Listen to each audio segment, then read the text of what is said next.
টাকনোর উপরে প্যান্ট গুটিয়ে রাখলে নামাজ হবে না, এরকম দু একজন বলেছেন, আমি শুনেছি। খুবই দুঃখজনক, এটা খুবই দুঃখজনক মাসালা, কারণ এটা সঠিক কথা না। নামাজ কেন হবে না?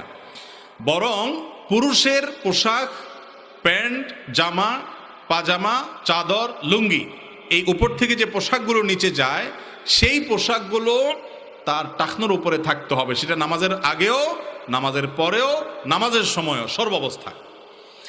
একটি হাদিস আছে আবু দাউদে, যে কোনো ব্যক্তি যদি টাকনোর নিচে পোশাক পরে তাকে বলা হয় মুসবিল। হাদিসের ভাষায় মুসবিল ব্যক্তির ইবাদত কবুল হবে না। এই জন্য অনেক উলামা ইকরাম নামাজের আগে এটা গোটায় নিতে পারেন। অনেক মসজিদের ইমাম সাহেবরা ঘোষণা দেন যে যাদের নামাজ টাকনোর নিচে প্যান্ট আছে তারা উঠায় নেন, বলে কি বলে না?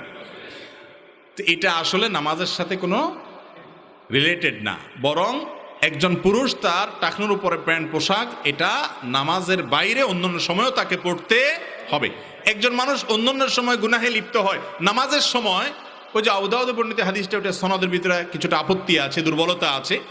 তো ওই হাদিসের ভিত্তিতে বা যে কারণে হোক, যে নামাজের সময়ও আল্লাহ নাফরমানি করবো, এই জন্য সে যদি প্যান্ট গোটায়, ওইটা নিষেধ না। সৌদি আরবের সর্বোচ্চ উলামা পরিষদ, ফতোয়া বিষয়ক স্থায়ী কমিটির ফতোয়া, এই সবগুলোকে একত্র করলে দেখা যায় যে ওনারাও স্পষ্ট এই ধরনের প্রশ্নের উত্তরে অনুমতি দিয়েছেন যে নামাজের মধ্যে কারোর টাকনুর নিচে যদি প্যান্ট যায়, সেটাকে যদি সে গোছায় নেয় যে আমি নামাজের মধ্যে হারামে লিপ্ত থাকবো না, তাহলে এটাতে দোষের কিছু নাই, বরং এটা ভালো। কিন্তু এই ভালো কাজটা আরো ভালো হবে যদি নামাজের পরেও তিনি এইভাবে থাকেন। কথা কি বুঝাতে পারছি? এখানে একটা সূক্ষ্ম ঝামেলা আছে, সেটা হলো যারা বলছেন নামাজ হবে না, ওইটার আরেকটা ভিত্তি আছে। ভিত্তিটা হলো নবী করিম সাল্লাল্লাহু আলাইহি সাল্লাম জামার হাতা ইত্যাদি গোটায় নামাজ পড়তে নিষেধ করছেন।